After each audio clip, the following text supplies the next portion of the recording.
여러분은 복수와 용서 사이에서 무엇을 선택하실 건가요?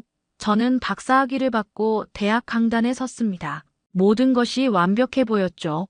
하지만 어느 날 출석부에서 한 이름을 발견했어요. 그 순간 온몸에 전율이 흘렀습니다. 군대에서의 악몽 같은 기억이 한순간에 되살아났죠. 이제 그는 제 학생이 되었습니다. 운명은 때로 이렇게 기묘한 장난을 치기도 하나 봅니다. 복수의 칼날을 들이밀 것인가, 아니면 용서의 손을 내밀 것인가. 그 선택이 우리 두 사람의 인생을 어떻게 바꿔놓았는지 제 이야기를 들려드리겠습니다. 누구나 한 번쯤 품어봤을 복수심, 그리고 예상치 못한 방향으로 흘러간 삶의 반전. 지금부터 시작합니다. 저는 31살, 부산대학교 기계공학부 겸임 강사 김재윤입니다.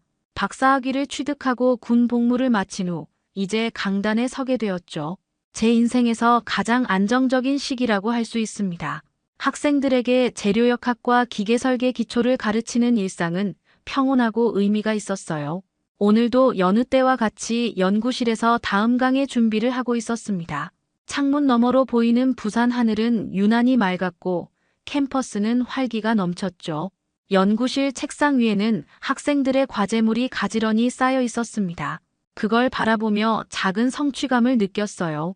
재윤 씨, 새학기 준비는 잘 되고 있나요? 문을 두드리며 들어온 사람은 최수연 교수였습니다. 박사과정 때 동기였던 수연은 지금 조교수로 일하고 있었죠. 제가 강사로 부임했을 때 가장 반겨준 사람이기도 합니다. 네, 거의 다 준비했어요. 1학년 신입생들 강의가 이번 학기부터 추가되어서 조금 바빠질 것 같네요. 수연은 미소를 지으며 제 책상에 앉았습니다. 재윤 씨가 워낙 꼼꼼하니까 잘 해낼 거예요. 학생들 사이에서 평이 좋더라고요. 그 말을 들으며 살짝 웃었지만 마음 한구석에는 여전히 무거운 그늘이 드리워져 있었습니다. 근데 제 삶의 짙은 어둠이었죠. 29살에 뒤늦게 입대한 저는 19살 고졸 출신 선임병에게 무시당하고 괴롭힘을 당했어요. 나이가 많다는 이유로, 학벌이 좋다는 이유로 더욱 가혹하게 대했던 기억이 아직도 선명합니다. 재윤 씨, 또 그 생각하는 거예요? 수연의 목소리에 현실로 돌아왔습니다. 그녀는 제 과거를 알고 있었죠. 군대에서의 일을 종종 털어놓았으니까요. 아닙니다. 그냥 강에 생각하고 있었어요. 거짓말이었어요. 하지만 더 이상 그 이야기를 꺼내고 싶지 않았습니다. 그 기억은 제 마음속 깊은 곳에 묻어두고 싶었죠. 적어도 겉으로는 그렇게 보이려 노력했어요. 다음 날 강의실에 들어서자 학생들이 일제히 자리에서 일어났습니다. 첫 수업이라 다들 긴장한 표정이었죠. 저는 가볍게 인사를 건네고 출석을 부르기 시작했어요. 김민준, 박지호, 이서현.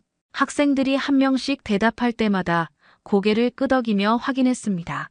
평소처럼 침착하게 명단을 읽어내려갔죠. 안재형. 갑자기 제 심장이 멈춘 것 같았어요. 그 이름을 부르는 순간 온몸에 전율이 흘렀습니다. 고개를 들어 그 이름의 주인공을 바라보았죠.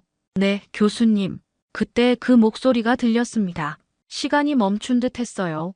세 번째 줄, 창가 쪽에 앉아있는 학생.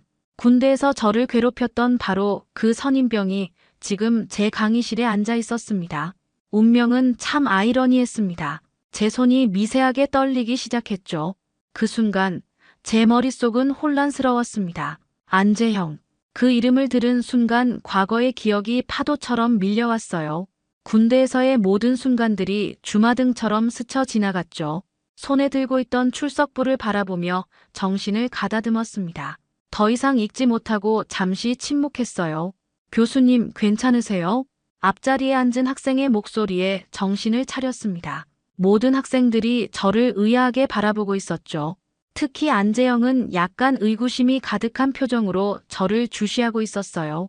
아마 저를 알아보지 못한 것 같았습니다. 네, 괜찮습니다. 계속할게요. 남은 출석을 부르며 내내 그의 얼굴을 기억해내려 애썼습니다. 2년이란 시간이 흘렀지만 그의 목소리와 표정은 여전히 선명했어요. 그날 수업이 끝나고 연구실로 돌아와 의자에 털썩 주저앉았습니다. 손이 떨리고 있었죠. 커피를 한 잔 마시며 생각을 정리했습니다. 그는 부산대학교 기계공학부 1학년 학생이 되어 있었고 제 강의를 듣게 되었어요. 이 얼마나 기묘한 운명의 장난입니까? 제가 가장 증오했던 사람이 지금 제 앞에 학생으로 앉아 있다니. 다음 날 수업을 준비하며 안재영의 학생 정보를 찾아보았습니다. 고등학교 졸업 후 바로 군대에 입대했고 전역 후 부산대학교에 입학한 것이 확인됐죠. 제가 알던 그 안재영이 맞았습니다. 가슴이 답답해졌어요. 수연이 연구실에 들어왔을 때 저는 여전히 그의 정보를 바라보고 있었습니다. 재윤 씨, 뭘 그렇게 심각하게 보고 있어요? 제 표정을 본 수연은 걱정스러운 눈빛으로 물었습니다. 하지만 이 이야기를 지금 할 수는 없었어요. 너무 혼란스러웠거든요. 아니에요. 그냥 학생 자료를 검토하고 있었습니다.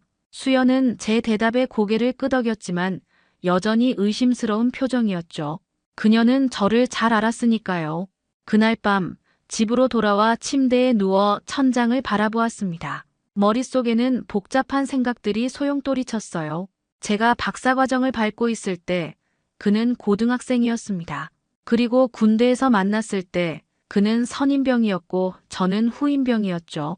이제 상황은 역전되었습니다. 저는 강사이고 그는 학생이 되었어요. 무언가 이상한 감정이 제 안에서 솟아올랐습니다. 복수? 아마도 그런 것 같았어요. 그를 가르치는 위치에 있다는 것은 어쩌면 운명이 저에게 준 기회일지도 모른다는 생각이 들었습니다. 주먹을 꽉 쥐며 결심했습니다. 그에게 제가 겪었던 모든 고통을 보여주겠다고요. 그가 저에게 했던 모든 것들을 기억하게 해주겠다고 다짐했죠. 이제 복수의 시간이 시작됐습니다. 다음 강의가 시작되기 전 저는 철저한 계획을 세웠습니다. 감정적으로 행동하지 않고 차분하고 냉철하게 접근하려 했어요. 복수는 뜨거운 감정이 아닌 차가운 이성으로 해야 더 효과적이니까요. 수업 자료를 준비하며 안재영에게 특별한 관심을 기울일 부분을 체크했습니다. 강의실에 들어서자 학생들이 일제히 인사했어요. 안재영은 중간쯤에 앉아 있었습니다.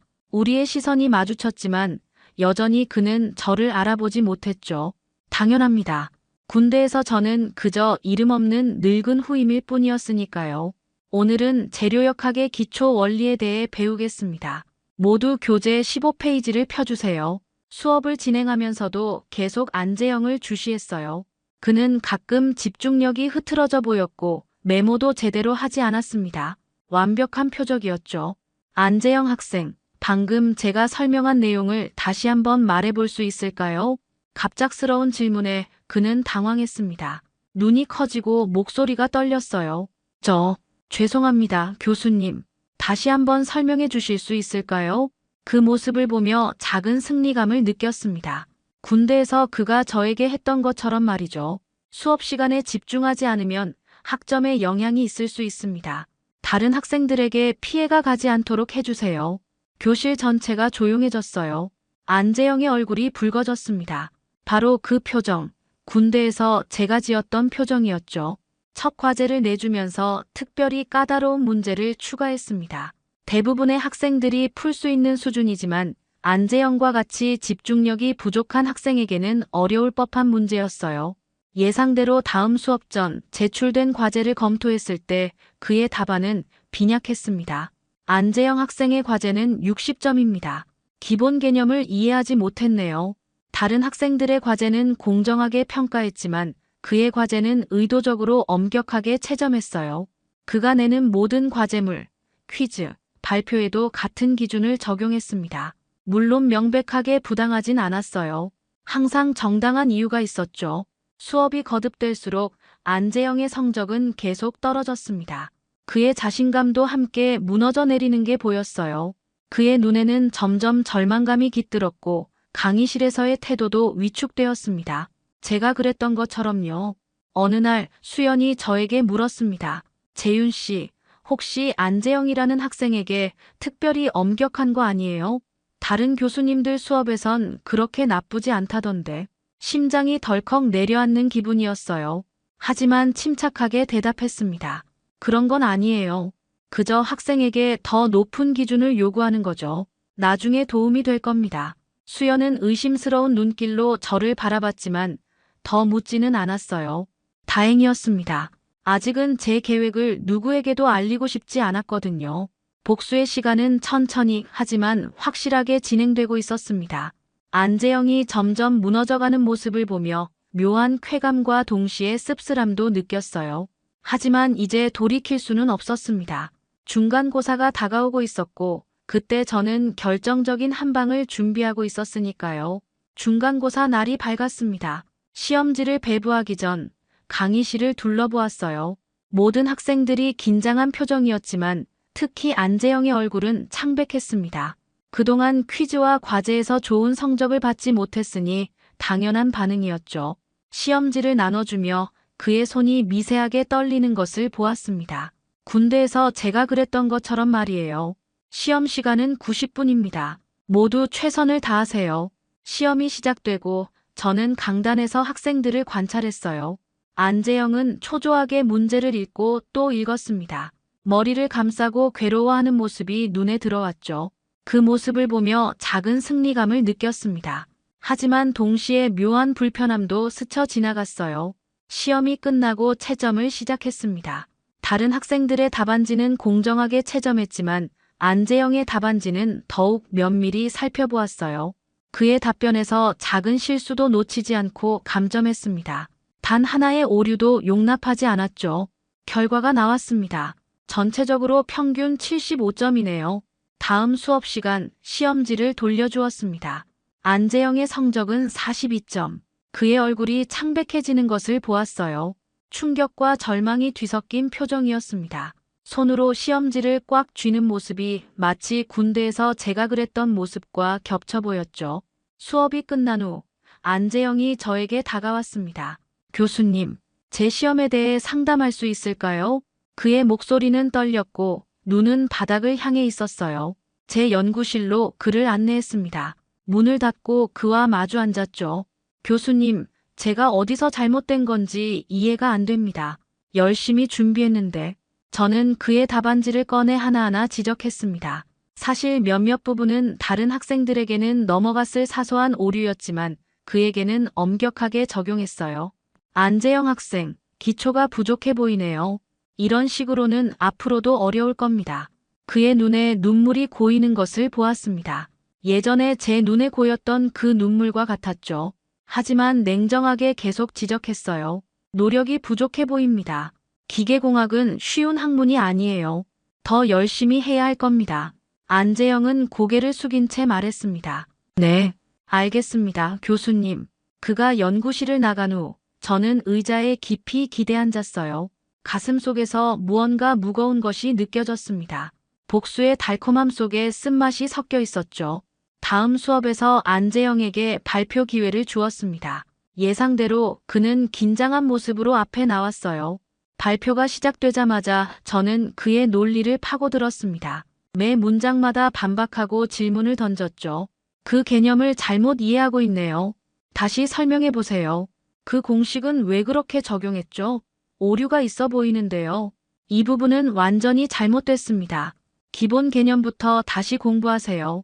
발표가 끝날 무렵 안재영은 완전히 무너져 있었어요. 얼굴은 붉게 달아올랐고 목소리는 떨렸습니다. 다른 학생들 앞에서 철저히 망신을 당한 기분이었을 겁니다. 마치 제가 군대에서 느꼈던 그 감정처럼요. 그날 이후 안재영은 수업에서 더욱 움츠러들었습니다.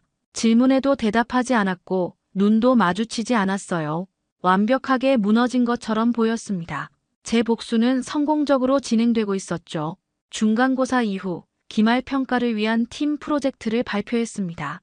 기계 설계의 혁신적 적용이라는 주제로 4~5명씩 팀을 이루어 진행하도록 했어요. 학생들이 자유롭게 팀을 구성하는 모습을 지켜보며 안재영에게 시선이 머물렀습니다. 예상대로였죠. 아무도 그와 팀을 이루려 하지 않았어요. 중간고사 이후 그의 존재감은 더욱 희미해져 있었으니까요. 아직 팀이 없는 학생들은 앞으로 나와주세요. 몇몇 학생들이 앞으로 나왔고 그 중에는 당연히 안재영도 있었습니다. 저는 의도적으로 그를 팀장으로 지명했어요. 안재영 학생, 당신이 이 팀의 리더를 맡도록 하겠습니다. 그의 얼굴에 당혹감이 스쳐 지나갔습니다. 팀원들의 표정도 밝지 않았죠. 모두가 그의 최근 성적과 수업 태도를 알고 있었으니까요. 이것이 제 계획의 일부였습니다. 가장 큰 부담을 주고 결국 실패하게 만드는 것이었죠. 프로젝트 기한은 3주입니다. 팀장은 진행 상황을 매주 보고해야 하며 최종 발표에서 가장 중요한 부분을 맡게 될 겁니다. 안재영의 팀에게 특별히 어려운 주제를 배정했습니다. 나노 기술을 활용한 신소재 개발과 기계공학적 응용이라는 주제였어요. 1학년 학생들에게는 분명 버거운 내용이었죠. 첫 주가 지나고 팀별 중간 보고 시간이 되었습니다. 안재영이 떨리는 목소리로 진행 상황을 보고했어요. 저희 팀은 나노 기술 관련 자료를 수집하고 있습니다. 아직 구체적인 방향성이 잡히지 않아 조금 어려움을 겪고 있지만 그의 말을 자르고 질문을 던졌습니다. 3주 중 1주가 지났는데 아직 방향성이 없다니 걱정되네요. 구체적인 계획은 있습니까? 안재영은 당황한 기색이 역력했어요. 다음 주까지는 확실한 계획을 세우도록 하겠습니다. 수업이 끝난 후 그가 팀원들과 도서관에서 밤늦게까지 자료를 찾는 모습을 우연히 보았습니다. 홀로 책임감에 짓눌려 고군분투하는 그의 모습에 묘한 감정이 일었어요. 하지만 곧 그 감정을 떨쳐냈습니다. 제가 군대에서 더 힘든 시간을 보냈으니까요. 2주차 중간 보고에서 안재영의 팀은 놀랍게도 많은 진전을 보였습니다. 그는 철저하게 준비해 온 듯 했어요. 저희는 탄소 나노튜브의 기계적 특성을 중심으로 연구를 진행하고 있습니다. 특히 강도와 유연성의 균형에 초점을 맞추어 그의 발표 내용은 사실 꽤 인상적이었습니다. 하지만 저는 여전히 냉정했어요. 좋은 방향이지만 왜 다른 나노 소재는 고려하지 않았나요? 너무 좁은 범위로 연구를 제안한 것 같은데요. 사실 그의 접근법은 1학년 수준에서는 충분히 훌륭했습니다. 하지만 제 기준은 달랐죠. 그의 자신감이 다시 무너지는 것을 보고 싶었어요. 마지막 주 발표 전날 저녁이었습니다. 연구실에서 늦게까지 일하다가 밖으로 나오니 안재영이 빈 강의실에서 발표 연습을 하고 있었어요.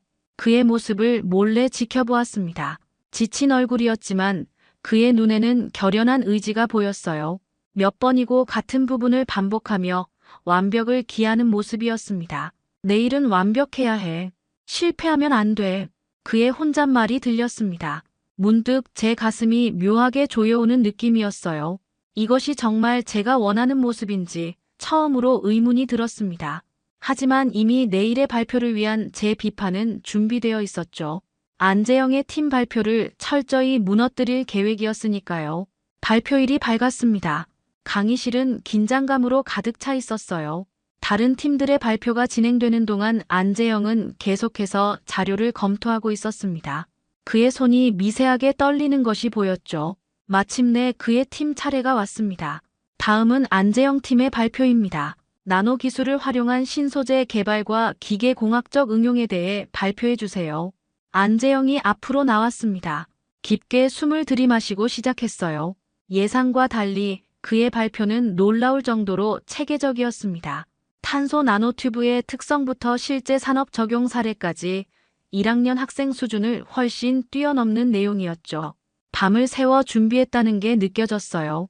나노 기술의 핵심은 미시적 구조가 거시적 특성을 결정한다는 점입니다. 이러한 원리는 기계 설계에 있어 혁신적인 패러다임 변화를 가져올 수 있습니다. 순간 군대에서의 기억이 스쳐 지나갔습니다.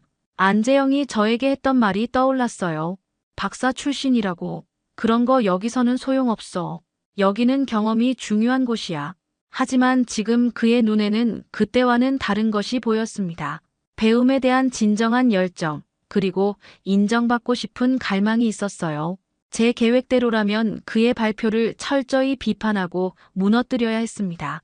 그를 위한 날카로운 질문들도 준비해뒀죠. 탄소 나노튜브의 인장 강도가 강철보다 100배 높다는 것은 알려진 사실입니다. 하지만 실제 적용에서는 여러 문제가 발생합니다. 안재영이 발표를 이어갔습니다.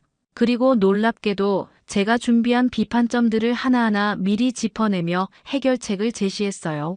마치 제 생각을 읽은 것처럼 말이죠. 물론 이런 기술적 한계가 있지만 저희 팀은 여러 연구 논문을 분석해 가능한 해결책을 다음과 같이 도출했습니다. 발표가 끝날 무렵 저는 묘한 감정에 사로잡혔습니다. 애초에 계획했던 날카로운 비판을 하지 못했어요. 그의 발표는 너무 완벽했고 제가 지적하려던 모든 문제점을 미리 다뤘으니까요. 학생들의 반응도 긍정적이었습니다. 심지어 몇몇은 감탄하는 표정이었죠. 질문 있으신가요? 침묵이 흐르는 가운데 저는 마음의 준비를 했습니다. 이제 제가 그를 무너뜨릴 차례였어요. 하지만 입을 열기도 전에 안재영이 말을 이었습니다. 발표를 마치기 전에 한 가지 말씀드리고 싶습니다. 사실 이 프로젝트를 준비하면서 많은 어려움이 있었습니다. 솔직히 중간고사 이후로 자신감을 완전히 잃었었어요. 갑작스러운 고백에 강의실이 조용해졌습니다. 그의 목소리는 떨렸지만 진심이 느껴졌어요. 하지만 실패를 겪으며 깨달았습니다. 제가 얼마나 부족했는지, 그리고 얼마나 더 노력해야 하는지를. 제 인생에서 가장 큰 교훈을 얻은 것 같아요. 그의 눈에 담긴 진실함이 저를 흔들었습니다. 그리고 문득 깨달았어요. 제가 군대에서 그에게 당했던 괴롭힘의 결과를 그가 이제 대면하고 있다는 것을요. 그는 자신의 과거 행동을 모르는 채 스스로 성장하고 있었습니다. 수업이 끝나고 연구실로 돌아와 창밖을 바라봤습니다. 제 마음속에 큰 혼란이 일었어요. 복수의 달콤함보다 더 큰 무언가가 가슴을 채우고 있었습니다. 부끄러움이었을까요? 아니면 자책감? 확실한 건 제 마음이 더 이상 평온하지 않다는 거였죠. 팀 프로젝트 발표가 끝난 후 며칠 동안 저는 안재영의 모습이 계속 머릿속에 맴돌았습니다. 그의 진실된 고백과 성장하는 모습이 제 마음을 뒤흔들었어요. 연구실에 앉아 그의 프로젝트 결과물을 다시 한번 검토했습니다. 객관적으로 봤을 때 그의 팀은 최고 점수를 받을 만했죠. 문득 연구실 문이 열리고 수연이 들어왔습니다. 창백한 제 얼굴을 보더니 걱정스러운 표정을 지었어요. 재윤 씨, 무슨 일 있어요? 요즘 안색이 좋지 않아 보이네요. 수연의 질문에 처음으로 제 마음을 털어놓고 싶다는 생각이 들었습니다. 그동안의 모든 것을 말해야 할 것 같았어요. 사실은 안재영이라는 학생 기억하죠? 그 학생이 군대에서 저를 괴롭혔던 선임이었어요. 수연의 눈이 커졌습니다. 정말요? 그래서 그동안 고개를 끄덕였습니다. 처음에는 복수하고 싶었어요. 그가 저에게 했던 것처럼 그를 무너뜨리고 싶었죠. 그래서 의도적으로 그를 어렵게 했습니다. 진실을 말하니 어깨에서 무거운 짐이 내려가는 것 같았어요. 수연은 잠시 침묵하더니 조심스럽게 말했습니다. 그 마음 이해해요. 하지만 너무 철저한 복수도 결국 재윤 씨에게 독이 될 수 있어요. 그 학생의 프로젝트 발표를 봤어요. 정말 열심히 준비한 게 느껴졌어요. 이제 그만 용서해 줄 때가 되지 않았을까요? 수연의 말이 제 마음 깊숙한 곳에 와닿았습니다. 그날 밤 집으로 돌아가는 길에 비가 내리기 시작했어요. 우산도 없이 빗속을 걸으며 생각에 잠겼습니다. 제가 정말 원했던 게 무엇인지, 이 복수가 제 상처를 치유해 줄 수 있을지 고민했죠.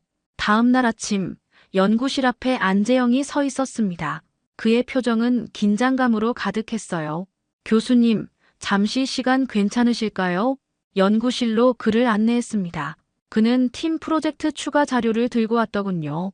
프로젝트에 더 보완할 부분이 있어서 추가 자료를 준비했습니다. 그의 열정과 진지함이 느껴졌어요. 자료를 받아들고 잠시 말없이 그를 바라보았습니다. 그때 문득 깨달았어요. 그는 더 이상 제가 군대에서 만났던 그 선임이 아니라는 것을요. 사람은 변할 수 있고 그도 분명 변하고 있었습니다. 안재영 학생, 사실 할 말이 있어요. 깊은 숨을 들이마시고 말을 이었습니다. 당신은 저를 기억하지 못할 거예요. 하지만 우리는 군대에서 만난 적이 있습니다. 당신이 선임이었고 저는 후임이었죠.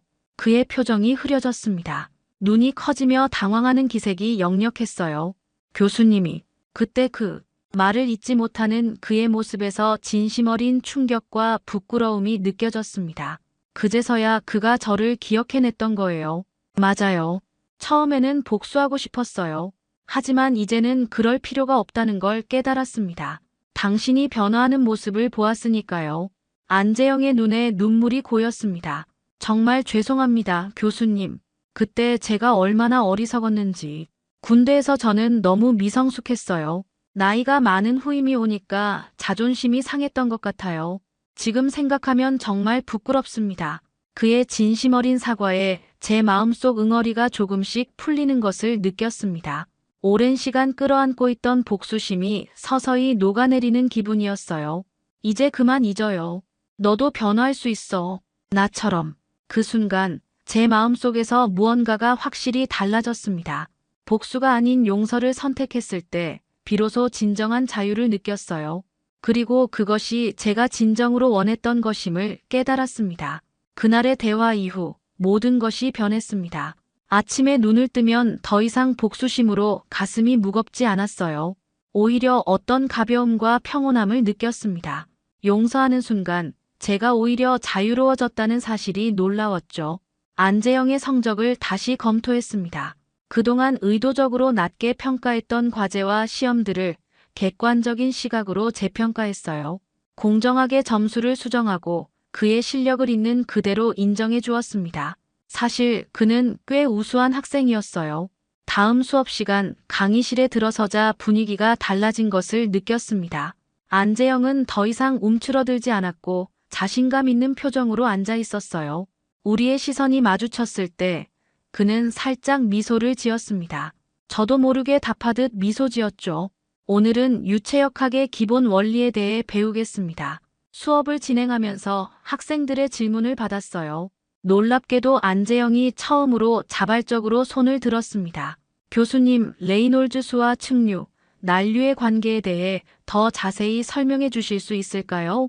그의 질문은 통찰력이 있었습니다.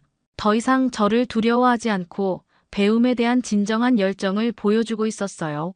제가 그에게서 배움의 기쁨을 빼앗지 않았다는 사실에 안도했습니다. 좋은 질문입니다. 안재영 학생. 레이놀즈 수는 유체의 관성력과 점성력의 비율을 나타내는 무차원 수인데 열정적으로 설명하는 제 모습에서 예전의 저를 발견했습니다. 가르침에 대한 순수한 즐거움, 지식을 나누는 기쁨이 다시 돌아온 거였죠. 복수심에 사로잡혀 있을 때는 느끼지 못했던 감정이었습니다. 학기가 끝나갈 무렵 수연이 제게 말했습니다. 재윤 씨, 요즘 표정이 정말 밝아 보여요. 뭔가 달라진 것 같아요. 미소를 지으며 대답했습니다. 네, 많은 것이 달라졌어요. 마음의 짐을 내려놓았거든요. 그날 오후 연구실에서 논문을 검토하고 있을 때 안재영이 찾아왔습니다. 그의 손에는 작은 선물 상자가 들려 있었어요. 교수님, 이번 학기 정말 감사했습니다. 저에게 많은 것을 가르쳐 주셨어요. 선물 상자를 건네는 그의 표정에는 진심이 담겨 있었습니다. 상자를 열어보니 작은 메모와 함께 책갈피가 들어 있었어요. 메모에는 이렇게 적혀 있었습니다. 교수님께서 저에게 가르쳐 주신 것은 기계공학만이 아닙니다. 인생의 가장 중요한 교훈을 배웠습니다. 용서받을 자격이 없다고 생각했지만 교수님의 너그러움 덕분에 제 자신을 다시 바라볼 수 있게 되었습니다. 앞으로도 끊임없이 성장하는 사람이 되겠습니다. 감사합니다. 메모를 읽으며 가슴이 따뜻해졌습니다. 복수가 아닌 용서를 선택한 것이 우리 모두에게 새로운 시작을 가져다 주었다는 사실을 실감했어요. 고맙다, 안재형. 사실은 나도 너에게 배운 게 많아. 다음 학기가 시작되었습니다. 안재영은 다시 제 강의를 신청했어요.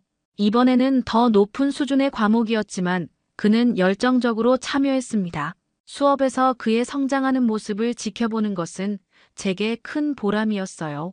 교수 회의에서 학과장이 제게 말했습니다. 김 교수, 요즘 학생들 사이에서 인기가 많더군요. 특히 안재영 학생이 교수님을 굉장히 존경한다고 하던데요. 미소 지으며 고개를 끄덕였습니다. 그날 저녁 캠퍼스를 걸으며 하늘을 올려다보았어요. 별이 유난히 밝게 빛나고 있었습니다. 가슴속에 평온함이 가득했어요. 이제 저는 진정한 의미의 교육자가 되었다고 느꼈습니다. 지식만 전달하는 것이 아니라 인생의 교훈도 나누는 사람 말이죠. 복수의 감정을 놓아주고 용서를 선택했을 때 비로소 제 자신도 성장할 수 있었습니다. 안재영이 변했듯 저 역시 변했어요. 우리 모두는 과거의 상처를 딛고 더 나은 사람으로 성장할 수 있다는 진리를 몸소 깨달았습니다. 그리고 그것이 바로 교육의 본질이 아닐까 생각했어요. 끊임없이 배우고 성장하고 변화하는 것. 이제 저는 더 이상 과거에 묶여 있지 않습니다. 새로운 일상, 새로운 시작을 맞이했어요. 그리고 이 여정에서 만난 모든 사람들에게 감사하게 되었습니다. 특히 안재영에게요. 그는 제게 용서의 힘을 가르쳐 준 사람이니까요. 오늘 사연 잘 시청하셨나요? 구독과 좋아요는 영상 제작에 많은 도움이 됩니다. 항상 건강하세요.